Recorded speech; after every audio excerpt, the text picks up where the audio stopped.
the Fellowship of the Geek Show, a podcast about comics, movies, and other assorted geek stuff, with Thomas Chick, Mike Marlowe, and Les Webster. Music courtesy of Manny the Martyr. You can contact the Fellowship at email@thefellowshipofthegeeks.net, or find us at Facebook at The Fellowship of the Geeks, or on Twitter at Fellowship Geeks. And now, on with the show.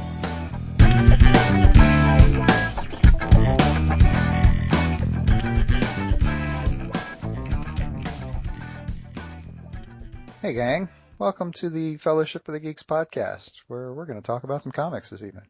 My name is Mike, and I've got Les with me. Good evening, North Dakota and all ships at sea. So how's your week been? Very good, thank you. It's been pretty uneventful, and I do like it that way. How's yours? Kind of the opposite in both regards. Okay. But yeah, actually, it's been we've had a little bit of the excitement with the launch of the podcast and all, so that's been fun. I've seen some reviews, and I do like it. Do like to hear from people. Absolutely. So speaking of which, chime in, people. But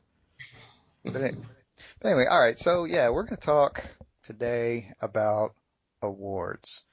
The idea came to us, to me, to whichever of us came up with the idea. I think it was me. I believe it was. Because it was one of those things, I realized that the Oscars were coming up. And as of this recording, the Oscars was a few days ago. It was Sunday night. We generally record on Thursday, but I don't think anybody cares about that. And the Oscars is traditionally the end of the award season, which starts, that's funny that, I guess season is a good word for it since it starts in September and ends in February, but because the Emmys lead it all off, and there are just a gaggle of awards ceremonies and award programs all up and down various types of media. Obviously Emmys are mostly TV, and you've got Oscars, and you've got Screen Actors Guild, and you've got Critics' Choice, and you've got Golden Globes, and you've got just all kinds of crazy stuff. You also got the Razzies, which is one of the ones I think is just fun, which they actually do at the same time as the Oscars. But anyway, and you've also got tons of awards type stuff for other media. But since it was award season, I thought it would be good, and we'd had some other mentions in various places of comics awards. So I thought it'd be interesting to take a look at kind of what's out there and what they cover.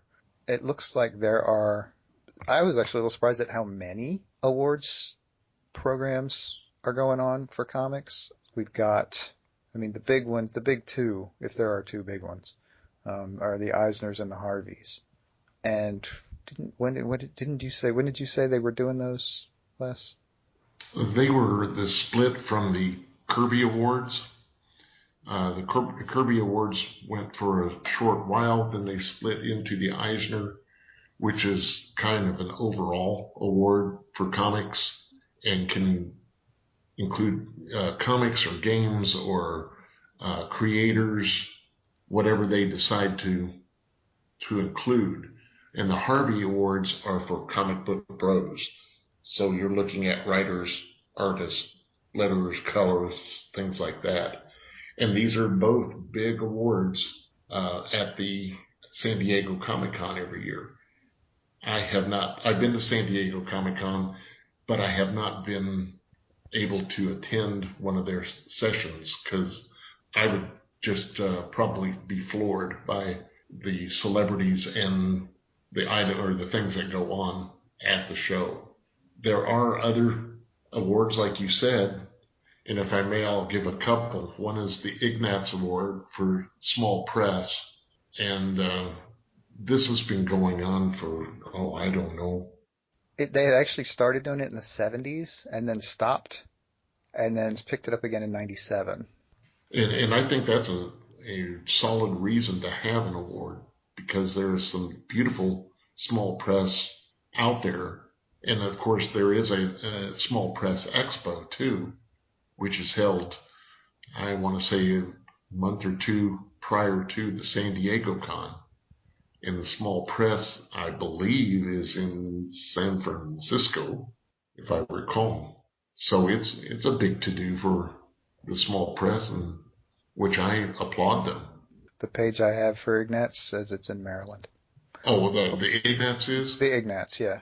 Oh, okay. Okay. It's small. Okay. Well, it's the Small Press Expo, and that's where they do the Ignatz Awards. Oh, okay. Okay. What other one have you got listed there? I have got two others listed. I have got the Okay. Glyph Comics Awards, Mm-hmm. which started in '05 and is geared towards comics made by, for, and about people of color, Okay. which they do in Philadelphia every year, the East Coast Black Age of Comics convention. The other one is the Ghastly Awards, which is specifically for horror comics, and it's actually fairly new. They've only been doing this since 2011. And the other thing that made me decide we needed to do this week was that the Ghastly Awards were just announced this week. Oh, well, okay. They've got a list of winners, and pretty much everything on that list is amazing stuff, of course, including with the best ongoing title being awarded to Dark Horse's Harrow County, Mm-hmm. with Best Writer winner Cullen Bunn. So, go ahead. Oh, I was going to say, a couple more I had were the Russ Manning Award for newcomers. And that's something that I think is an item that should be out there. People should know of upcoming artists, writers, inkers, colorists, letterers, and such. You've got the Bill Finger Award, which is for writing, comic book writing, and the Joe Shuster Canadian Award, which is for Canadian creators. So you've got possibilities of titles like Captain Canuck and some others, which I think is fascinating. I don't know exactly when or where their show is, but that'd be another one that I would like to attend myself. And it being about Canadian creators, one would tend to think it was Yes. Canada, but I mean, I recognize there's a wide range of places it could still be. There's more than one city in Canada, contrary to popular belief. But sorry, I'm bad about Canada jokes. It is the Great White North, so. I actually recently learned that I have to go to Canada sometime because Oh. apparently in Canada, McDonald's sells a Cadbury cream egg flavored McBlizzard. Yes, I saw that. And I do love me some Cadbury cream egg. But anyway, we're talking about awards, not ice cream. Something that I find interesting is I had to do a bit of digging to find out about some of these awards. Mm-hmm. I mean, why do they not get so much press? I mean, you hear about the ones that happen at San Diego, but I mean, even that sometimes can get drowned out in the noise that comes from San Diego. How do we not? Why don't these things get more publicity? That is a very good question. I wish I had a solid answer for you. But unlike the Grammys or the Oscars, these are items that really are not well known. Comic books are known by a group itself. Outsiders know of comics, and sometimes they will dip into comics, but outsiders don't know of an award show of any sort, especially the Eisners. And it's a shame to me that they're not in the know, but yeah, they're not all that public. The only time you hear of comics now is if CNN says Superman dies, so run out there and get your copies. Well, okay, that's all well and good for one issue, but it doesn't mean anyone knows of comic books themselves. So awards escape the general public. Right. And I mean, even in this age of the comic book movie, this golden age of comic book movies that we've gotten ourselves into at this point, it's still almost as if the comic book part of it is still backseat.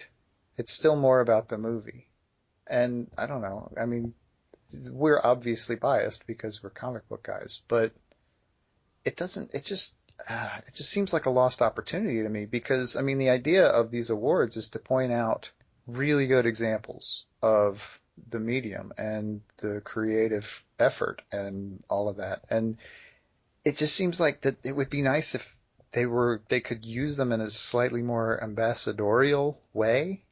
Maybe I'm overthinking this, but if you want to get people aware of comics, then what you want to do is put the best and brightest in people's hands. And man, it just seems like these awards just all point towards a great list of books to get into people's hands. Now, I guess finding the way to do that is maybe the tricky part, the part we haven't figured out yet as an industry. I don't know. But it just seems that like that's what you want this to be, right? It's what you'd think it should be, is a way to get people aware of all the awesome stuff that we already know about because we're in the know, because we're already fans. Yes. I wish there was a way to get it to more people, but we've already discussed that when people have seen a movie, they expect to come into the comic shop and find that movie in comic book form. That's not always the case. As a result, they don't stick around to be comic book people. So they're aware of the newcomers and know what to be looking for when a possible award ceremony comes around. It's not a televised thing. The award show is not televised, therefore people are not around to know exactly what happens. Well, and let's be realistic. I mean, even the award shows that they put on TV for the movies and for the music and all of that stuff, I mean, come on. It's not particularly exciting viewing. At least not to me. Maybe I'm weird. I don't know. But do I want to sit and watch 4 solid hours of movie stars patting themselves on the back? No, I don't want to do that. Even if there's a comedian sort of showing up every few minutes and making a couple of silly jokes, there's just not a whole lot of entertainment there for me. I mean, and a lot of these comic book awards ceremonies, they don't have anywhere near as many categories, so it would be a much shorter show, but I don't know. I can't fault them for not going to the expense of putting them on TV, I guess. I thank you for tapping that because that has always been a problem with me. The self-congratulatory award show. I only know of one award show that is based on people's liking, and that is the People's Choice Awards. The difference between those award shows and a lot of the comic book awards are that the comic book awards are fan-driven, and it's not necessarily by sales, but it is more in a fan saying, that was a good story, that is some great art, I congratulate you on putting out something that really held my interest. Unlike an Oscar, which is voted by a select group, granted, a lot of them are in the acting portion of movies, but you're still confining it and I don't remember receiving a ballot so I could vote for my movies that I thought were worth it or get to nominate those. It is 2 separate worlds. And I appreciate that I get a chance to say something about the comic book awards. It just seems like I become part of the family, part of the machinery that puts out more and better comics every year. Even if you don't get invited to the Eisner Awards specifically? That's right. So I'm looking for that invite right away. I'm sure it's coming. You'd think it would come with your pass to Comic-Con when that shows up, but yeah, I don't know. You never know. They must have forgotten you this year somehow. That's it. It got sent in a separate envelope and it got lost in the mail. Yeah, lost go with that. In the mail. That's it. Yeah, sure. You said that the difference between the Eisners and the Harveys was kind of who the target audience was? Yes, the Eisner's takes a look at everything out there, and they give various awards for artists, for writers, for inkers, to letterers, to graphic novels, to toys, whatever they think promoted the industry in a positive way and an entertaining way. Whereas the Harveys are more for the professionals. Yes, I already named part of those, but they're more strict about who is involved rather than including toys or something of that nature. They're looking at the comic book world, where the Eisners look at entertainment in general. So, just out of curiosity, is one considered to be more prestigious than the other? I don't think so, because the Harveys are also available. You can win a Harvey, or you can win an Eisner, or you can win both if you're that good. I believe the portions of the Harvey are very similar to those of the Eisner, but the categories are extensive for the Harveys, and the Eisners are extensive also, but they are in a different manner as an extensor. Kind of a little less specifically publishing based kind of thing. And yeah, I mean, I actually have a note here that I made. I'm not sure there was any scientific basis for it, but I listed the Eisners as the comics Oscars and the Harveys as the prose and achievement type stuff. So you get more emphasis on the books themselves and the people who make them with the Harveys, and the Eisners is more across the board, more comics-based, influenced type stuff. Yes.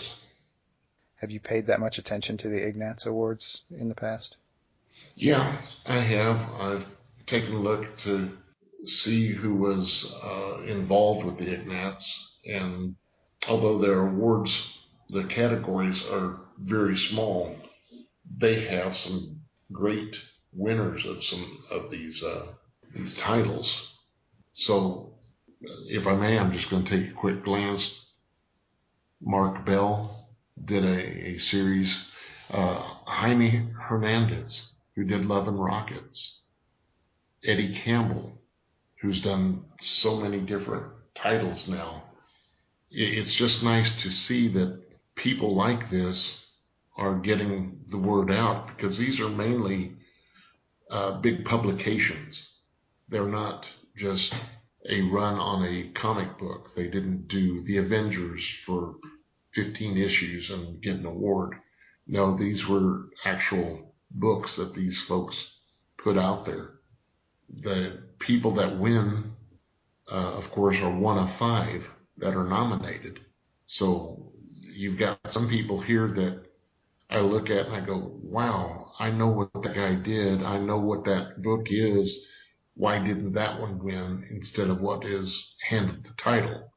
But I don't put down the title itself, because some of those are phenomenal creators. I think that, yes, I wish I could get out there and stand on the soapbox. This is my one location, I guess, to tell people to start paying attention to the award shows that are out there, to the awards that are out there, and if it's possible to become part of it, do so. I know that the Comic Buyer's Guide years ago did a series where you could vote every year, and they had a big hoopla in their publication. They would give you a ballot included in one of the issues, and you had like 3 months to fill out the ballot and send it back to them. So you know exactly at a certain publication date that the CBG would have their awards program listed. Unfortunately, CBG is not in publication anymore. But to me, it was the go-to place to find out about comic books. What was going on, what was going to go on, and look at the past in several cases. So I'm sorry to see that it's gone, but I want to tell people that get involved.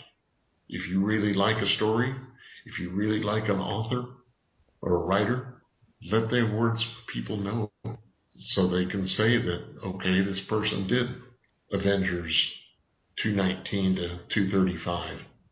Let them know. Of course, the creators are always happy to get the thanks. Oh yeah, and given the way social media has blown up, I mean, this is like the age of word of mouth. I mean, and it's gotten to where it's really easy to tell a lot of people about something that you really feel strongly about. I mean, get on Facebook, get on Twitter, tell all your friends, spread the word, you know. Yes, please. One of the things I find interesting, and this may be a bit of a tangent, is how many movies and TV shows lately we've had. I mean, we've actually kind of talked about this a little bit in the past, in the recent past. How many comics properties are getting out there in other media, specifically movies and TV?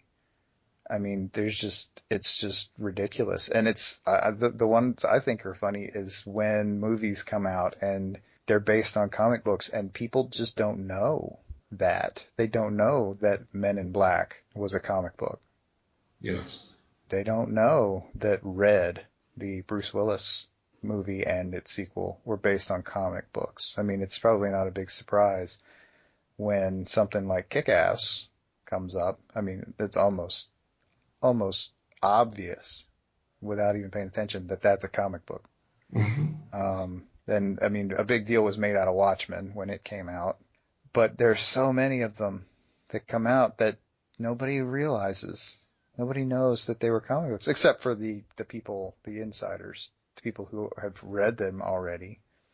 But it's I don't know. I find it interesting. It amuses me when a movie comes out and I can inject into a conversation I'm having with somebody. Hey, yeah, you think the movie was cool? You should check out the comic book. And they're like, what? Yes. Like the movie Two Guns. There you That go. that was a fun movie, and I had to debate with people that it was a comic book first, and then there was a sequel to it. So, try to pay attention, folks. Come on, people. Comic books are Uh, getting big. It's time to get on board. Let's go. right now on television, if you just go by days of the week, you've got two comic books on Monday, one on Tuesday, two on Wednesday, one on Thursday, one on Friday. It used to be, well, maybe there are two on Friday. But you look at it and you go, wow, what was I thinking? Where was I? But you just have to kind of pay attention. Yeah, and we're not just talking about like the CW anymore, people. I mean, come on. There's one on CBS now. There's At one least on Fox. there's at least two and one or two more on the way from ABC. Yes. I mean, and honestly, Heroes kind of got the ball rolling a little bit several years back on NBC. So it's becoming a much bigger thing, and I find that interesting because I mean, some of them they're not changing up the stories a whole lot. I mean, they're tweaking things, but a lot of it's pretty real, fairly true to the comic books themselves. And they're kind of borrowing stories and characters here and there. And so, I mean, if they're not using comic stories straight out of the books, they're at least creating their own comic type stories to go in these things, from what I understand. I agree. You just have to kind of search for them at times. But as we've already said, we're getting flooded by them now. And now you're going to have, to me, one of the major crossovers coming up when the CW's Flash is going to show up on CBS's Supergirl.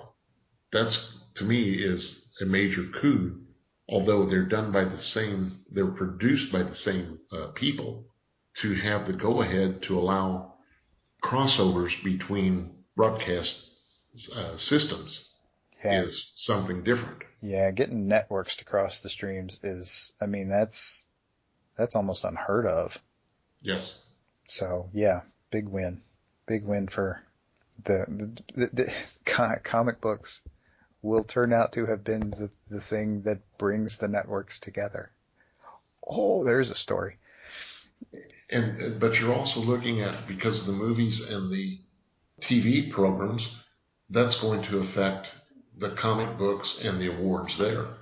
That's going to have some play in what is decided in some of the awards themselves. So the production companies are doing their part to influence the awards. Why can't the readers do the same? And someday, who knows, we might even have a comics media specific award show all our own. Yes. Something that singles out the comic book TV shows and comic book movies and all of that. I mean, is it possible that it could go that far? Maybe. I believe it could. Now maybe somebody out there will start shifting gears for us and start it up, and then we'll go, hey, I heard about that somewhere. We probably won't even get credit for it, will we? And that's okay, as long as somebody does it. Absolutely. And on the note of us not getting credit for our brilliant ideas, I think we're going to take a little breather here and come back with some picks.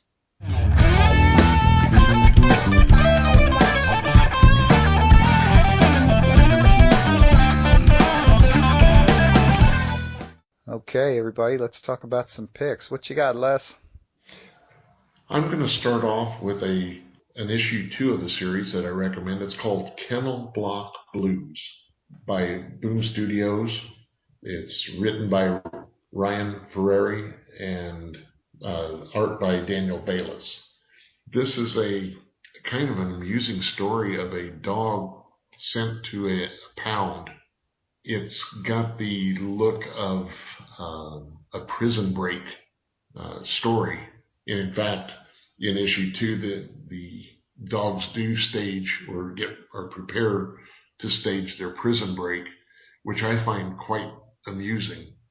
The using the dogs as the so-called criminals, and the lead dog is there not by, none of them are there by choice, but the lead dog is innocent, and therefore it's got a tinge of a mystery. How did this dog get there, this, that, and the other. From Antarctic Press is issue 204 of the book Airship Enterprise, right, by Brian Denham. This is a steampunk version of Star Trek.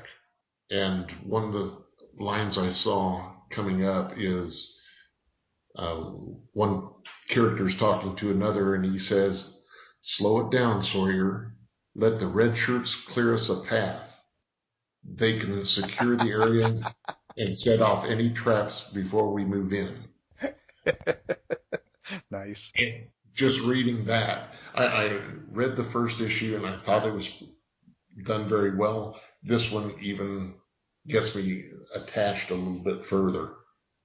My third pick by Roger Landridge and Andy Hirsch from Boom Studios is Baker Street Peculiars. I don't know if you've heard of this one or not. This is issue 1. And in the story, a stone lion comes to life and starts wrecking the city of London. It looks to be a case for Sherlock Holmes, but Holmes in this is a fictional character written by Mrs. Hudson as she was writing as John Watson. Hudson moves throughout the city in disguise, and now she puts young detectives in training at her deploy to solve the mystery. And I think this could be fun because Landridge has done so many good things. I've enjoyed his previous books, and this one I do recommend just by what I've seen of it online. Yeah, I saw that one in the previews, and I was like, ooh, that looks interesting. And I also did read the first issue of the Kennel Block Blues, and that was fun. Did I follow it or not? Was I off? Oh, no, you're right on, right on. Now, the one thing that you didn't mention was the anthropomorphic nature of the dogs. They're actually bipedal, and so kind of human-like. And the main character has an interesting habit he falls into when he gets stressed, which is really kind of fun, but I'm not going to spoil because people should go read that book. Okay. Cool. Awesome. Those sound like a lot of fun. I have 2 picks of my own. The first one is an IDW book. It is called The October Faction. Issue 14 is coming out this week, so we're getting near the end of the 3rd arc. This book is it centers on a couple of teenagers who are brother and sister, and they are interested in getting into the family business. Now, the family business is monster hunting. Although the parents are semi-retired and trying to live normal lives again, needless to say that gets turned upside down in the 1st arc. And then the 2nd arc is fun because the parents eventually decide to allow the kids to train. And the 2nd arc is spent in the training it's just a hoot. And like I said, now we're getting close to the end of the 3rd arc, which has been a lot of fun as well. We've gotten to meet a few more interesting characters. And that's by Steve Niles and Damian Worm.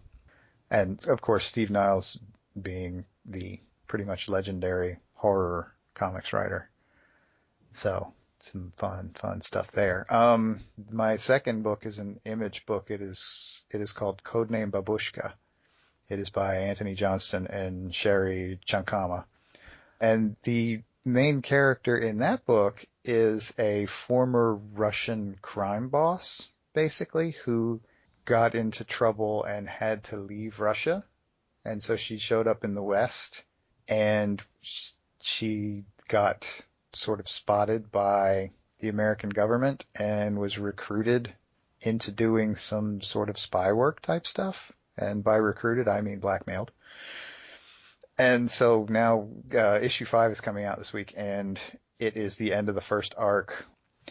I have heard an interview with the writer of this book, Anthony Johnston, and he described his thumbnail pitch for this book was, what if the Bond girl was the main character in the movies or in the stories? It's an exciting trip, and there are a lot of fun spy movie type things going on in the story, and it's been a lot of fun. Does it remind you of Red One by Terry and Rachel Dotson, or did you read that title? I remember hearing about it. I don't think I read it. I'm looking at the idea of a Russian spy sent to the U.S., and I was just curious if it was reminiscent, if it seemed even close to what Dotson was doing, or the Dotsons were doing. Yeah, I didn't get into that one. This one is definitely James Bond-ish. I'm struggling. I'm trying real hard not to compare it to the James Bond title that's going on right now, because it's a different kind of story. This is more of the traditional action flick James Bond type stuff that a lot of, because I've been a Bond fan forever. And so this is the kind of book that speaks to me in that regard, and I definitely recommend it. Okay. Sounds good. All right. So, do we have any parting shots, shout outs, anything else we want to throw out here? Offhand, I don't, but I do appreciate everybody listening. Absolutely. That was actually where I was going to go. Absolutely. We had a very nice response last week to our first episode, and I want to say thanks to everybody for that. And we certainly hope you'll keep listening. And as we were saying earlier about the award shows and the comics, tell your friends. Please help us get the word out about our show here, our little show. We would love to start. Like I said, we're on iTunes now. We would love to start getting reviews and comments there. That would be great. Might as well transition into this. We've got our website you can contact us on, www.thefellowshipofthegeeks.net. We are on Facebook, facebook.com/thefellowshipofthegeeks. We are on Twitter. The show account is at Fellowship Geeks. My personal account is at Mikey Geek. Tom's personal account is at TomTCGeek. And we would absolutely love to hear from you guys. Throw stuff at us. Tell us what you want us to know. Tell us if we got anything wrong. That's okay too. We love all kinds of feedback. So on behalf of Les, and on behalf of the absent Tom, he will be back next week. I will say good night and read more comics. Thank you for listening to the Fellowship of the Geeks podcast. Comments, questions, and suggestions can be sent to email at thefellowshipofthegeeks.net. Please follow us on Facebook at The Fellowship of the Geeks or our Twitter at Fellowship Geeks. You can follow the Twitter accounts of Mike Marlowe at Mikey Geek and Thomas Chick at TomTCGeek. Until next time, friends.